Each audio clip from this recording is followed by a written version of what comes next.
¿o no? No me quedo en la casa comiendo un asado, viendo un partido, si puedo estar en su casa porque sé que Cristo viene pronto.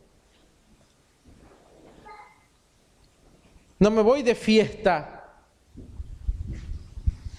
No me gasto todo mi dinero en compras.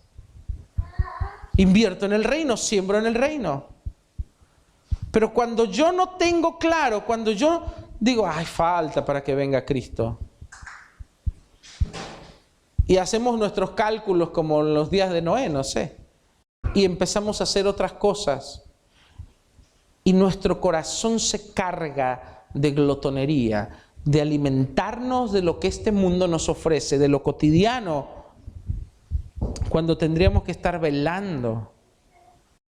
Como está la iglesia, por muchas palabras en la Biblia, nos muestra que muchos cristianos no se van a ir en el arrebatamiento. Muchos cristianos no van a estar como en los días de Noé. Las parábolas de las 10 vírgenes, 5 de ellas no estaban listas. ¿Cuánto es? De 10, 5, ¿qué porcentaje? 50%. Jesús dice, irán 2 en el camino, uno será tomado, otro será dejado. Estarán 2 en la cama, uno será tomado, otro será dejado. ¿Qué porcentaje es? Si van 2 y uno es tomado, el 50%. No lo digo yo. Pero si en varios versículos que hablan de lo mismo encuentras las novias, 5 estaban listas, 5 recibieron al novio y 5 quedaron afuera. El novio es Cristo, que vuelve por su amada. Muchos cristianos se van a quedar afuera porque no están enfocados, no están preparados, no están esperando a su Señor. Se están casando y dándose en casamiento, están comprando y vendiendo. No son cosas malas. No dijo Jesús están en pecado, andan de juerga. No, simplemente están haciendo lo que hace cualquier otro que no está esperando a su Señor. No tienen sus prioridades en orden. No tienen sus valores en orden. Y eso es una advertencia tremenda que nos hace el Señor. Dice, porque como lazo vendrá sobre todos los que habitan sobre la faz de la tierra. Vamos a ver Mateo 24, el versículo 37. Mas como en los días de Noé, así será la venida del Hijo del Hombre. Porque como en los días de Noé antes del diluvio estaban comiendo y bebiendo, casándose, estaban de fiesta, hasta el día que Noé entró en el arca. Estaban haciendo cosas comunes, no son cosas malas. Entiéndase, no son cosas malas. Pero ¿por qué Jesús les da una connotación negativa? Porque en vez de estarse preparando, en vez de estar enfocados en estar listos para recibir al Señor, para salvarse, estaban distraídos con cosas que no tienen la misma importancia ni el mismo peso ante los acontecimientos y ante el tiempo que se está viviendo. Y ahí toma una connotación negativa porque muestra mis prioridades. Muestra qué es prioritario para mí, qué es más importante para mí. Entonces vos tenés que poner una balanza a tu corazón. ¿Qué es más importante? Ahora, todos, si yo les pregunto, todos van a decir, no, Dios está primero. Pero ¿sabes qué es lo que habla más que mis palabras? Mis hechos. Cuando yo tomo decisiones donde me están gritando, para mí es más importante esto que Dios. Para mí es más importante un partido que Dios. Para mí es más importante una fiesta que Dios. Eso grita lo contrario a lo que dicen mis labios. Y eso es lo que dice Jesús. Esta generación va a ser así como en los días de Noé. Yo no quiero ser de esa generación. Porque me sacude, porque casarse y darse casamiento es formar una familia. No es nada malo, es una institución divina. Y muchas veces, ponete a pensar cuando Jesús dijo, en los días de Noé estaban casándose y dándose en casamiento, los judíos que lo oyeron habrán dicho, ¿Pero qué te está en contra del casamiento? Si el casamiento es una institución divina, defendemos eso ahora contra el casamiento homosexual.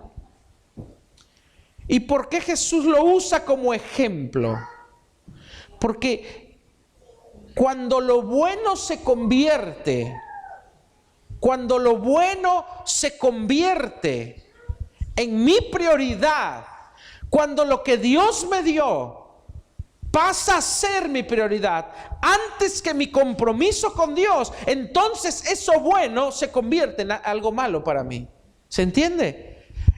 Abraham tuvo un hijo, hijo de la promesa, hijo de la bendición, producto de su fe, de su fidelidad, producto de la promesa de Dios, de su descendencia, de profecías. Su hijo Isaac era una bendición. ¿Estamos de acuerdo?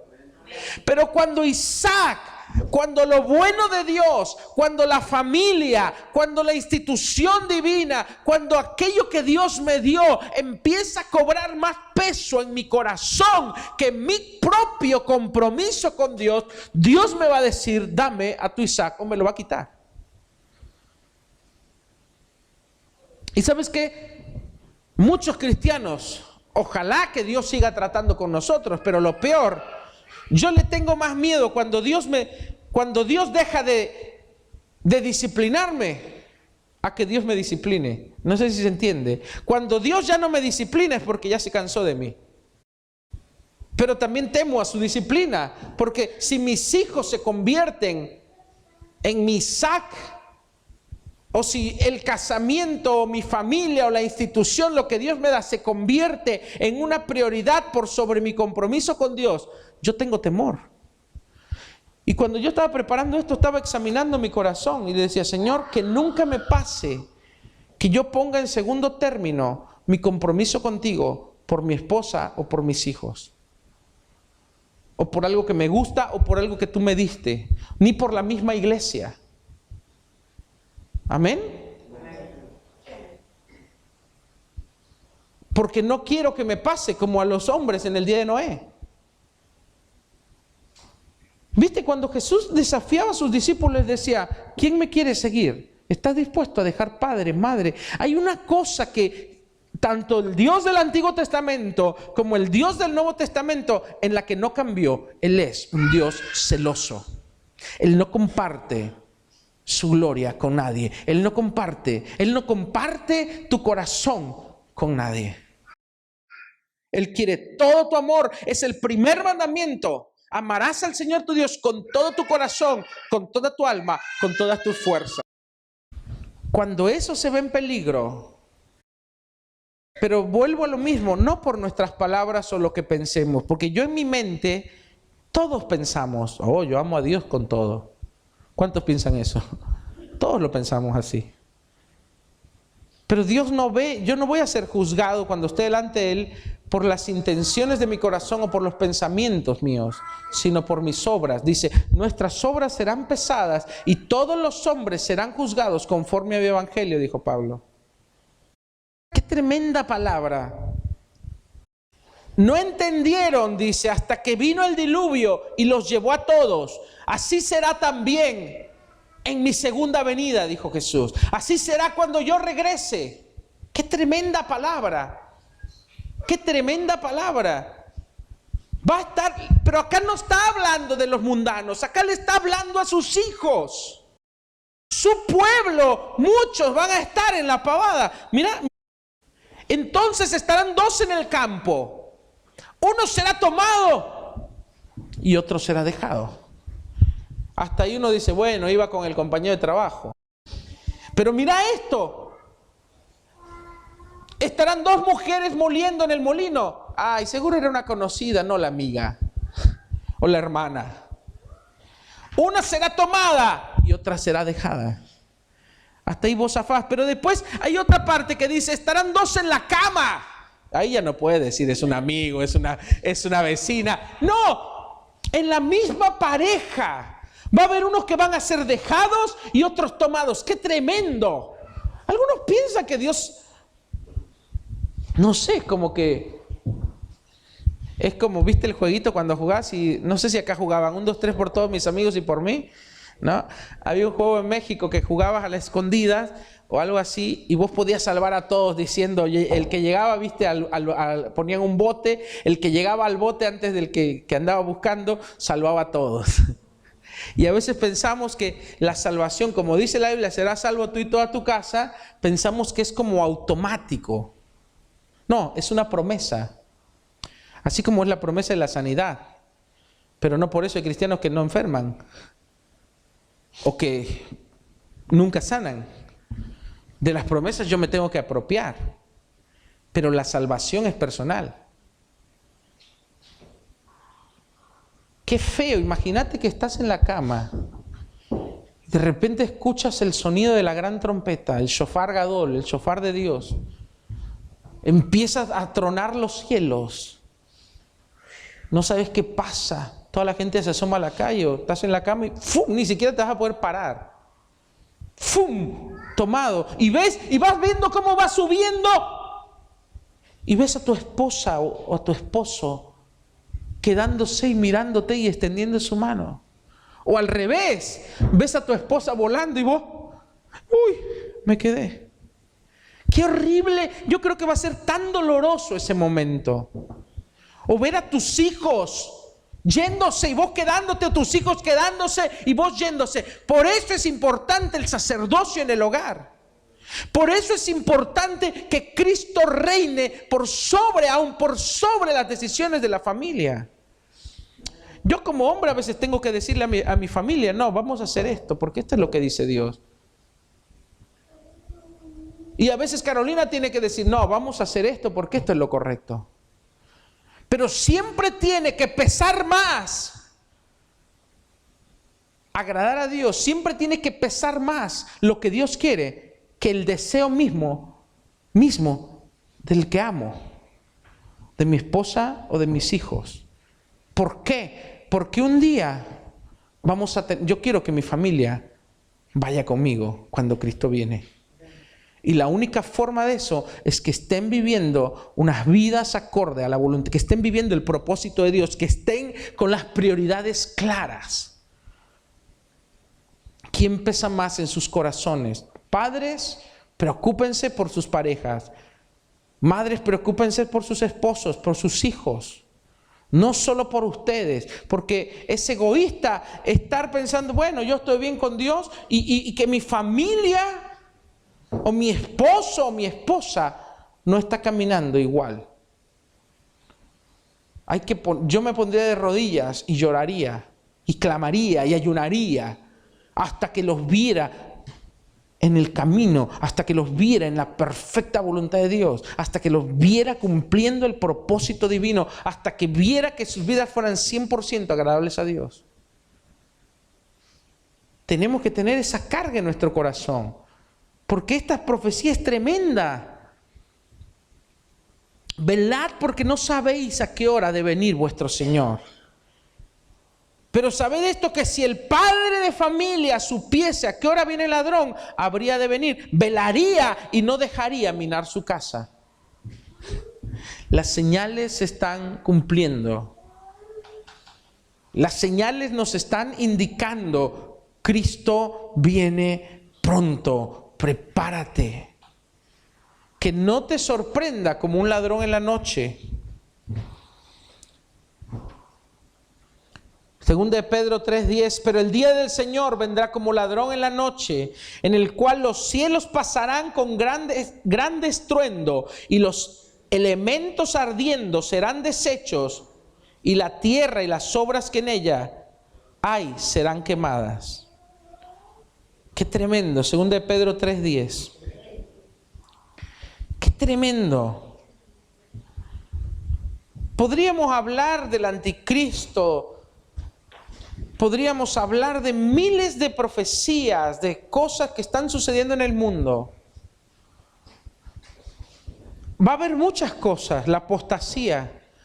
No vendrá, dice, el hijo de perdición no vendrá sin que antes venga la apostasía y el surgimiento del hijo de perdición. O sea, va a haber una gran apostasía. ¿Qué es la apostasía? El apartamiento de la fe. Padres que tienen a sus hijos pequeños o adolescentes, es el mayor momento de guiarlos en el temor de Dios.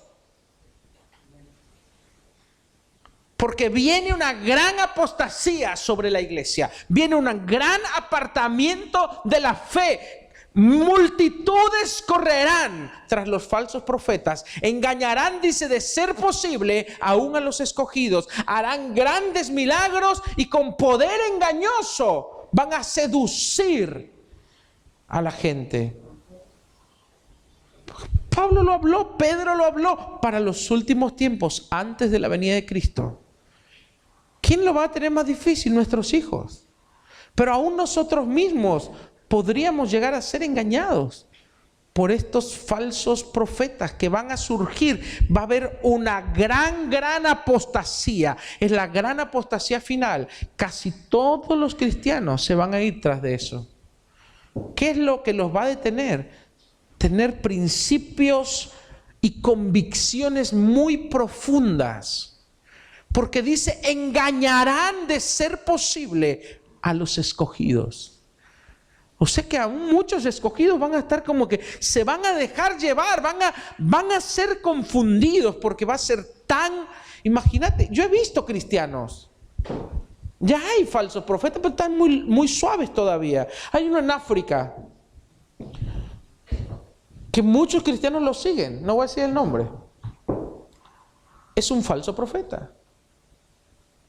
Se cambió el nombre, se puso Joshua. No se llama así, es un comercio. Tiene una adoración alrededor de él. ¿Sabes qué? Muchos cristianos creen que es un profeta de Dios porque hacen milagros, porque echan fuera demonios aparentemente. Pero ¿cómo sabes que es? Predican un evangelio diferente. Ellos son el centro, no es Cristo.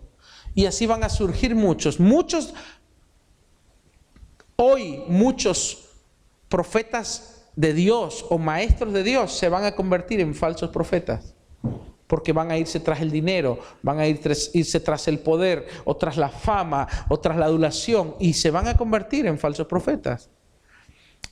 Por eso es que muchos escogidos van a ser engañados.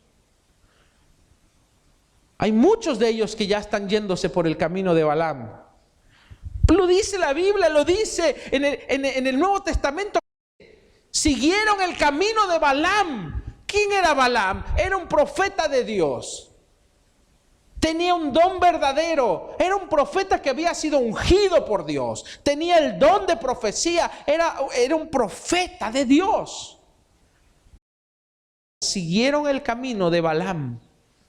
¿Cuál fue el camino de Balaam? Vino un rey que le ofreció plata. Se fueron tras el dinero. Hay muchos profetas de Dios que están siguiendo el camino de Balaam. Empezaron genuinamente, empezaron limpiamente, con un don genuino, pero Balaam se les atravesó Mamón, el rey del dinero, el dios del dinero. Les gustó, los sedujo y hoy siguieron el camino de Balaam.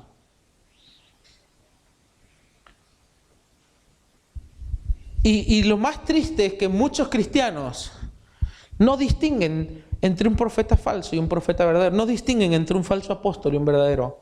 Lo digo con tristeza. Aún muchos cristianos que están maduros, que conocen maestros, pastores aún, que no distinguen entre un verdadero profeta y uno que no es. ¿Por qué? Porque piensan que si todas las iglesias los aplauden, que si todas las iglesias compran sus libros, que si están en los canales cristianos deben ser buenos.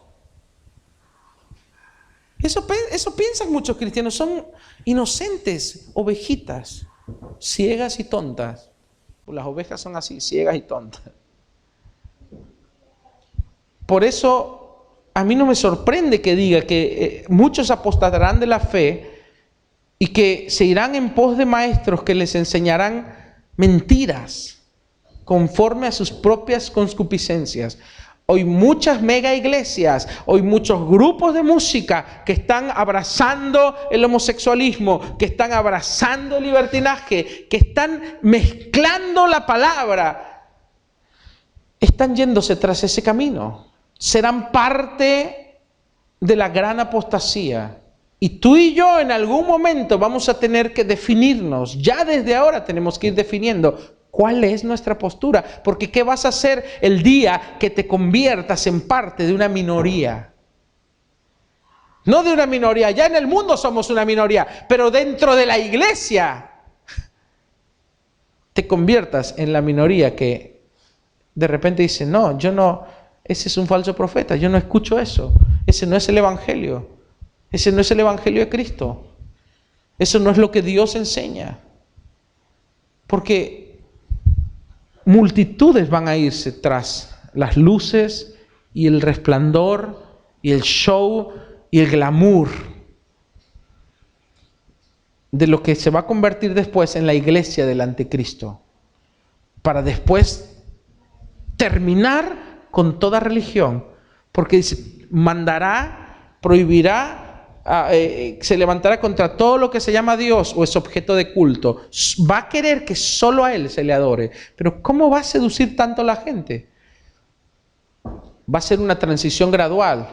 Si hace 100 años tú les hubieras dicho a los cristianos y a los del mundo que el homosexualismo era algo bueno, positivo y hermoso, ¿sabes qué? Te hubieran dicho, estás loco. Tú eras la minoría.